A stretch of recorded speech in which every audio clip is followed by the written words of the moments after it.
కూటమి ప్రభుత్వం ఇది ఇన్ని అన్యాయాలు జరుగుతుంటే నాకు అర్థం కాల.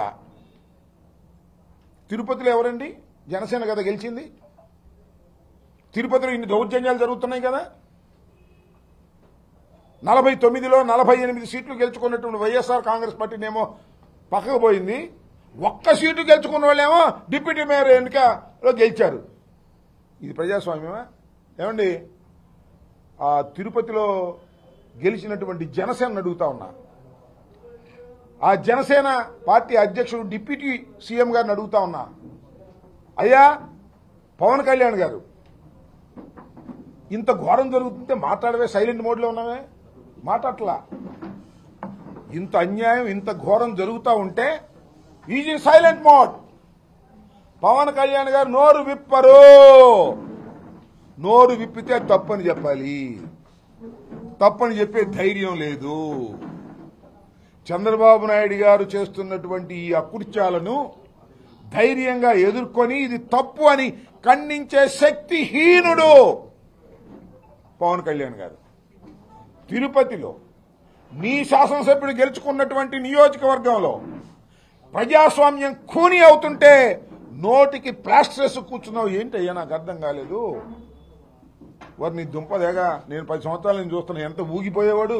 ప్రజాస్వామ్యం అన్యాయం అయిపోతుంది, అక్రమం అయిపోతుంది, జగన్మోహన్ రెడ్డి గారు అన్యాయం చేస్తున్నాడు, ఇన్ని చెప్పావు కదా. మరి ఇవాళ ఏమైంది? ఇవాళ నీ నియోజకవర్గంలో అంటే జనసేన నియోజకవర్గంలో ఇంత దారుణం జరుగుతుంటే తిరుపతిలో పవిత్రమైన ప్రదేశంలో ఇన్ని దారుణాలు. అరే ఎమ్మెల్సీని కిడ్నాప్ చేశారండి, దుర్మార్గం. 4 కార్పొరేటర్లను ఎత్తుకుపోయి కొట్టి ఓట్లు వేయించుకున్నారండి తిరుపతిలో. వాళ్ళ తర్వాత వచ్చి కరుణాకర్ రెడ్డి గారి సమక్షంలో చెప్పారు, అయ్యా మమ్మల్ని కొట్టారు, బెదిరించారు, చేతులు ఎత్తకపోతే ఊరుకోమన్నారు, అందుకని భయపడి చేశామంటే ఇది ప్రజాస్వామ్యమా? పవన్ కళ్యాణ్ గారు నేను అడుగుతా ఉన్నా, జనసేన అడుగుతా ఉన్నా. ఈ దుర్మార్గాల్ని ప్రోత్సహిస్తున్నది ఒక్క చంద్రబాబు నాయుడు గారే కాదు, పవన్ కళ్యాణ్ గారు కూడా అనేటువంటి భావన కలుగుతా ఉన్నటువంటి తరుణం. ఇప్పటికైనా సైలెంట్ మూడ్ నుంచి మారాలి పవన్ కళ్యాణ్ గారు. ఉన్న వాస్తవాలను ప్రజలకు చెప్పవలసినటువంటి బాధ్యత ఒక పార్టీ అధినేతగా, ఉప ముఖ్యమంత్రిగా, తిరుపతి నియోజకవర్గాన్ని జనసేన రిప్రజెంట్ చేస్తున్నందుకు గాను మీరు విప్పవలసినటువంటి అవసరం ఉన్నది. విప్పకపోతే మీ కర్మ, ప్రజలు అర్థం చేసుకుంటారు. ఇతనికి చంద్రబాబుకి ఏం తేడా లేదురా బాబు, ఇతను అంతే దుర్మార్గుడు అనేది. సరే, అది నా ఉద్దేశం కూడా.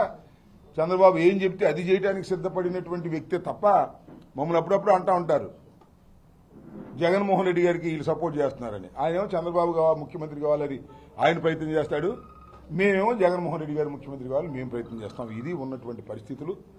ఈ పరిస్థితుల్ని అర్థం చేసుకోవాలని మేము కార్పొరేషన్ ఇదే కాదు, మీరు చూశారు కదా, మొత్తం టోటల్గా మున్సిపాలిటీలు జరిగితే ఒక్క మున్సిపాలిటీని గెలిచారు వాళ్ళు.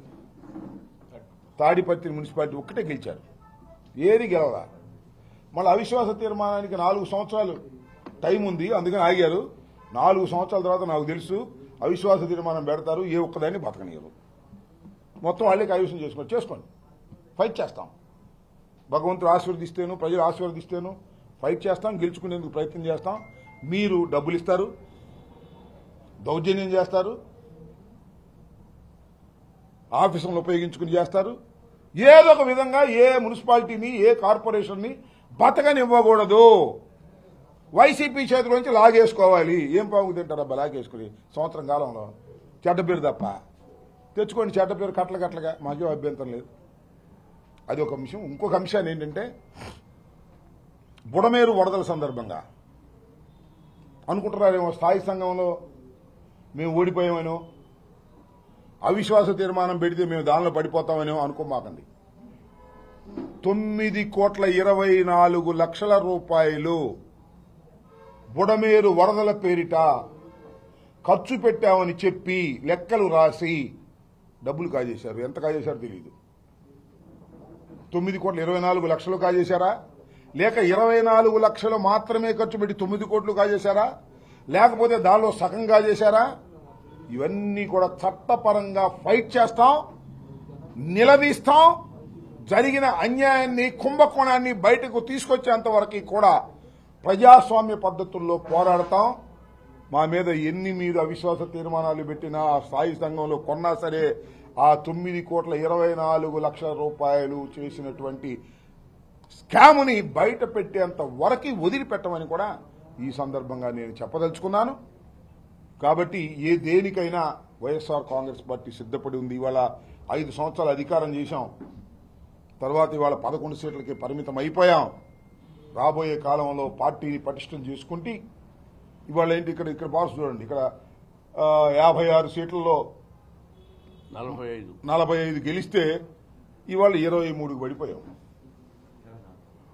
అంటే 23 జరిగింది, 24 జరిగింది, పోనీ 24 పడిపోయాం. ఇది నిలబడదా వాళ్ళ రేటు బట్టి, మా వాళ్ళ నైతిక బట్టి. ఒక్క విషయాన్ని మాత్రం నేను ఐఎమ్ అప్రిషియేటింగ్. ఇంత జరిగినా, ఇన్ని ప్రలోభాలు పెట్టినా, ఇన్ని చేసినా 24 మంది నిలబడ్డారు. వాళ్ళందరికీ పార్టీ రుణపడి ఉందని మనవి చేస్తున్నా. వాళ్ళందరినీ అప్రిషియేట్ చేస్తున్నామని మనవి చేస్తున్నా. ఇన్ని కుట్రలు కుతంత్రాలు జరిగిన 24 మంది కార్పొరేటర్లు మేం వైసీపీనే అని మొన్న నిలబడ్డారు. వాళ్ళందరినీ పేరునా కూడా నేను అభినందిస్తున్నా. పార్టీ వారికి రుణపడి ఉంది. మీరు ఖచ్చితంగా పనిచేశారు. ఆ నలుగురు ఎవరో కూడా రాబోయే కాలం తెలుస్తుంది. ఆ ద్రోహులు ఎవరో కూడా అది కూడా ప్రజల మధ్యన పెడతామని కూడా ఈ సందర్భంగా నేను చెప్పదలుచుకున్నాను. పార్టీ పరంగా తప్పనిసరిగా విచారణ జరిపి సమీక్ష చేసుకుని జగన్మోహన్ రెడ్డి గారితో మాట్లాడి మా రీజనల్ కోఆర్డినేటర్తో కూడా మాట్లాడిన తర్వాత డెఫినెట్ గా we are going to the take an action on them. వైసీపీకి ఆట మాత్రమే తెలుసు, నాకు వేటాడడం కూడా తెలుసు. దానిలో భాగంగా 6 మంది వెళ్ళిపోయారు అనుకోవాలా. పెమ్మసాని చంద్రశేఖర్ ఎవరు వేటాటం తీసిన ఎవరు? పెమ్మసాని చంద్రశేఖర్ వ్యాఖ్య చేసిన వ్యాఖ్యలు ఏమన్నాడు? మీరు వైసీపీకి ఆట మాత్రమే తెలుసు, నాకు వేటాడడం తెలుసు. మాకు ఆట మాత్రమే తెలుసు, ఆయనకి వేటాడడం తెలిసి వేటాడమని వెళ్ళి అక్కడ అడవిలో ఎక్కడన్నా ఇక్కడ ఎందుకు ఆ అడవిలో వేటాడమనయ్యా, నాకేం అభ్యంతరం. మాకు ఆట ఆడటం కూడా ఏం తెలియదు. మాకేం తెలుసు ఆట ఆడటం? మాకు ఆట తెలియదు, వేట తెలియదు, ప్రజాసేవ తెలుసు. ఆయనకి ఆట తెలుసు, వేట తెలుసు. వేటాడమను, అడవిలోకి వెళ్ళి ఒక సింహాన్ని వేటాడమను, చూరుకో నక్కనైనా వేటాడమను.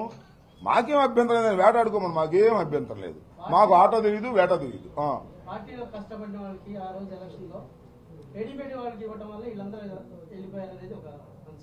ఒక అభిప్రాయం ఉందా? పరిశీలిద్దాం దాని గురించి కూడా. దాంతోపాటు ఎవరైతే పార్టీ ఫిరాయించారో వారి మీద we are going to the legal action కూడా వెళ్తాము. ఎవరైతే మాకు చాలా మంది కండువాలు వేసుకెళ్లారో వాళ్ళ మీద తప్పనిసరిగా we are going to take an action on them. వైసీపీకి సంఖ్యాబలం ఇప్పుడు తక్కువగా ఉంది. ఇప్పుడు అవిశ్వాస తీర్మానం పెట్టిందా, వెయిట్ చేస్తారా, లేకపోతే మీ మేయరు డిప్యూటీ మేయరు రాజీనామా చేస్తుందా? రమ్మను, చేస్తాం. అయ్యే ఉండవు, చూస్తాం.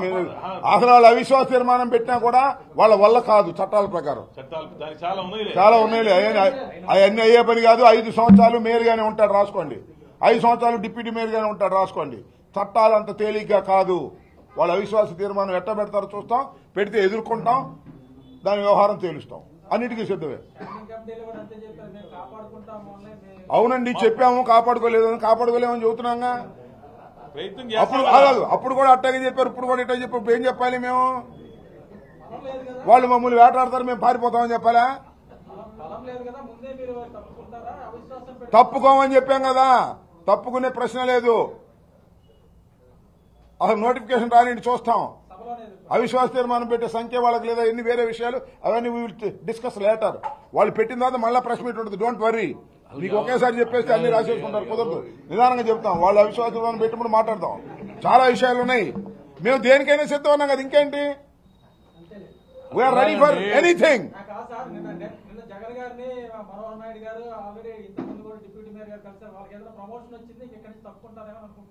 ఏమున్నాయో ప్రమోషన్ చేయడానికి? మాకు ఉద్యోగాలు లేకపోతే ప్రమోషన్ చేయడానికి ఏముంది? ఏమైనా ఎంపీకి ఇస్తారా?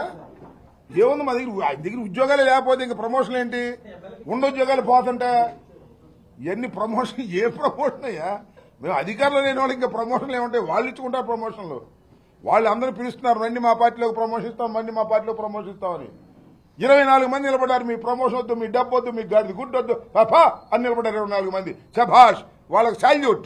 వాళ్ళకి తలుపులు తెరుచుకోవడం లేకపోవడం వల్ల అక్కడ అందుకని వెళ్ళలేదు అనుకుంటాను. అంటే తీయలేదేమో ఆయన ఎవరో నువ్వు ఇందాక వేటాడుతా అన్నాడే ఆయన తలుపు దగ్గర నుంచున్నాడేమో.